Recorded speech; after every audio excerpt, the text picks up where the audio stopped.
Yo, this is Real Talk E. Welcome to the locker room. We're talking nothing but basketball. Ladies and gentlemen, question. Is D'Angelo Russell underrated or underappreciated or overlooked in the NBA? My opinion, yes. 100%. And here's why I say this. When he played for the Timberwolves, nobody spoke about him. When he played for the Warriors, nobody spoke about him. I mean, nobody speaks about him. It's almost like he's just another role player on the team. It's almost like he's just like somebody that comes off the bench and just does whatever is asked from him. It's almost like he's not even one of the top 15 point guards in the league. He's definitely top 20. 100%. I can say that without a doubt. He's definitely top 20. No question about it. It just makes sense. And when I do my point guard list, I forgot I would have put him within the top 10, top 20 in the league, but he's definitely top 20. Now, why is this question even here, right? Before I even go more into the thing, why is this question here? Why do I ask this? Well, he went on Patrick Beverley's podcast. You know, everybody does everybody's podcast now. Everybody got a podcast as well. And he said this right here. And let's talk about the new contract. What's up? I don't like 100, anything less is short. I just know when he's on a team, it's easier for everybody else. And that's why don't they appreciate that though? You should pay. Like, that's the person you should pay. Now, me and everybody else who's really involved in sports and stuff like that, this is a question that I'm kind of wondering. Because D'Angelo Russell has the tools to be a great point guard. He has the tools to be a great player. I mean, when we saw him back then with the Brooklyn Nets, I mean, they were doing so good with him. Before they traded him away, they were doing fantastic with him. I mean, he brought them to the playoffs. I mean, we thought there's a new look for the Brooklyn Nets. We thought this was a new era. We thought, it's a new, real rivalry between the Knicks and the Nets because of this. We thought the Nets were finally going to make noise because of this. I mean, the reason why they even were able to trade for better players when they traded D'Lo away was because of him and the production that he brought to the Brooklyn Nets. I mean, that team felt so unique and felt so special. And even though they couldn't win nothing that year, and we knew that, the year after that we expected them to do something, make some type of noise. Not go to the conference finals. Obviously, that takes a lot of big moves. But we expect them to make it into the second round the second year before he got traded away. Then he went to the Warriors. And to be honest with you, his game style, the Warriors just don't fit him. They don't. He's not a good fit for them. They're not a good fit for him. I mean, he's not ready to just, be the guy that's gonna run around and set screens all day and occasionally catch and shoot and whatever. And he's also not a great defender, so the Warriors don't fit him. It's not his thing. He needs a team where he can handle the ball, where he could be a point guard. Then he was traded again, and we thought this is gonna be something special. He went to the Timberwolves. He played with them. He tried to bring them to the playoffs. I mean, they got into the play-in, and pretty much, bro, things didn't go out their way. He was traded again. This time he goes to the Lakers. Now, here is when his career actually starts to look like it's going up.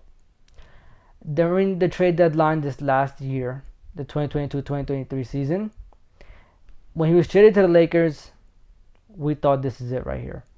The Lakers got something that they've been looking for this whole time. They didn't get shooting, but they got some type of other scoring and ball handling that they've been looking for other than LeBron James and Anthony Davis. And he came out. He performed for them all the last 24 games. Some people say second half of the league.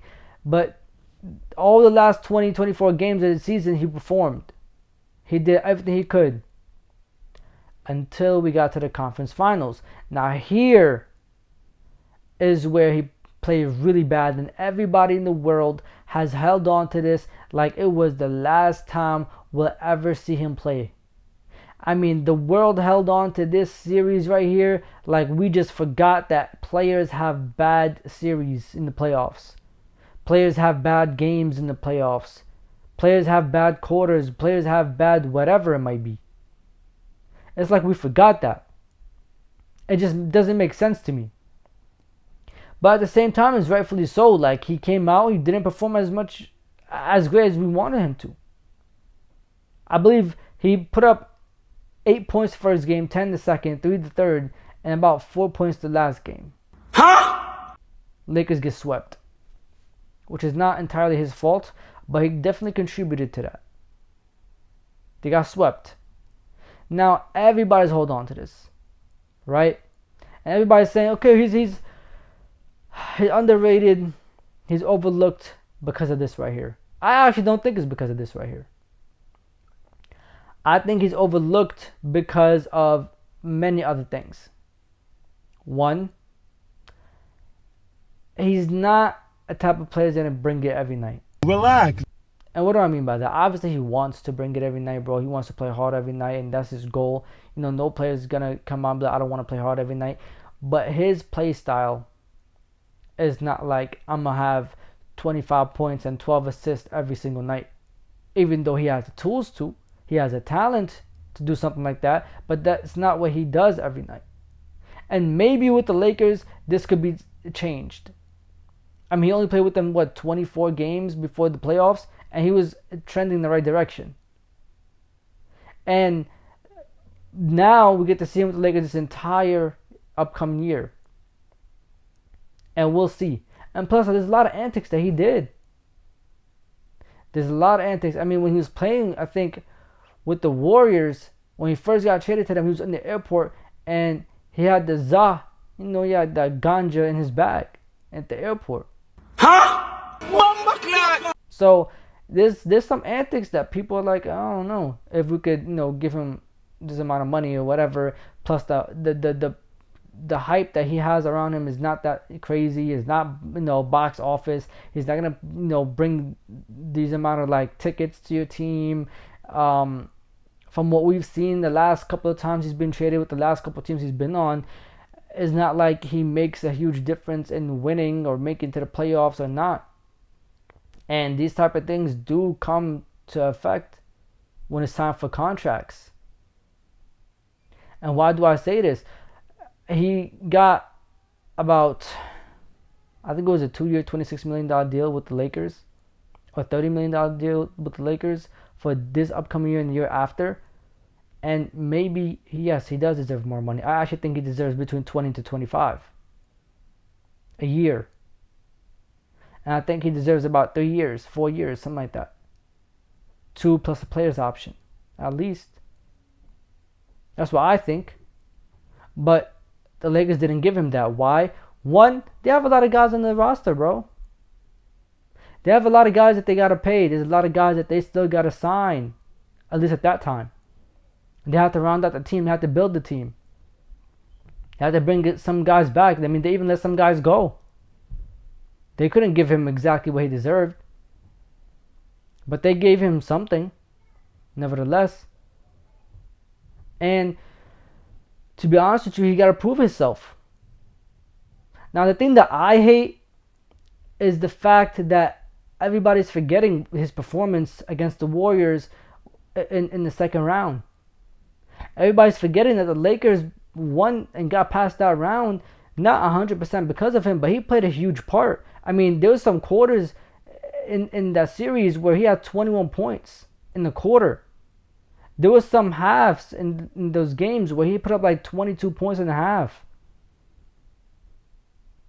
I don't know if it was game 3 or 4 of that series with the Warriors, but he put up 20 points in the first quarter. I mean, he was balling that series. And maybe the series after that he played terrible, but the series against the Warriors, he definitely performed. And he played a very big part in the Lakers having the chance to even get past them. Obviously, other players have to step up and perform, but he played a very big part in that series. And nobody was saying anything bad about him then. There was nothing negative coming out about him. Everybody was just talking about D'Lo's back. D'Lo's playing how he was playing in Brooklyn. Is the Brooklyn Nets D'Angelo Russell back? Is D'Angelo Russell of 2000 and I think it was 18 at the time back? That was the question that everybody was asking. Nobody was asking about, oh my God, D'Angelo Russell is playing terrible. Well, how can we improve his game? How can he do this? How can he do that? Will he deserve this amount of money? Will the Lakers re-sign him? No, these questions are not being asked then. But the moment he has a bad series, which by the way, most of the Lakers players had a bad series, except like maybe two guys. I mean, the head of the snake on this Lakers team, LeBron James himself, didn't play well this series. The first two games he played terrible. Game 3 he played terrible. Game 4 came out the first half, ran out of gas. Nobody stepped up. So it's not just D'Angelo Russell, it's a team thing. And sure, we could hold that against him, I guess. I mean, this is what NBA does. I mean, it's what the world does. You have one bad series, one negative moment is going to always outweigh the positive sometimes, unfortunately. But it's just unfair. It doesn't make any sense. I don't know why everybody's forgetting about the series literally right before that. It doesn't make any sense. And he definitely deserves between 20 to 25 million a year. And I think he definitely deserves 2-year plus a player's option, or at least a team's option for the third year. 100%. And I think he's definitely going to prove himself this upcoming year with the Lakers. I think he has all year to prove himself with them. I think he has all year to show us that he could do a lot more. He has a lot more tools around him now. And they could all mesh and play together, and continuity can be built from training camp. They're not just coming into this team in the last 20 games of the season and expected to do something. Which, by the way, they overachieved last year. Nobody expected them to go to the conference finals. So let's not act like he didn't play a part in that. Cut it out. But anyways, yeah, that's enough of me rambling, chatting. It's time for you to let me know. Chatting down below. Like, comment, subscribe, and share. This is Real Talk with Ian. It's time to leave the locker room. I'm going to catch ya. Safety in my hearts. Irving puts it up. It's good. Kyrie Irving from downtown. The officials have to review it. And the Lakers win the game. Banks it in. He banks in the three. To win it. Good. That's why he's NBA All-Defensive Team. Adebayo, sky high with the block and rejection. This is for the win. Got it. Wow. At 7, working against Butler, got down.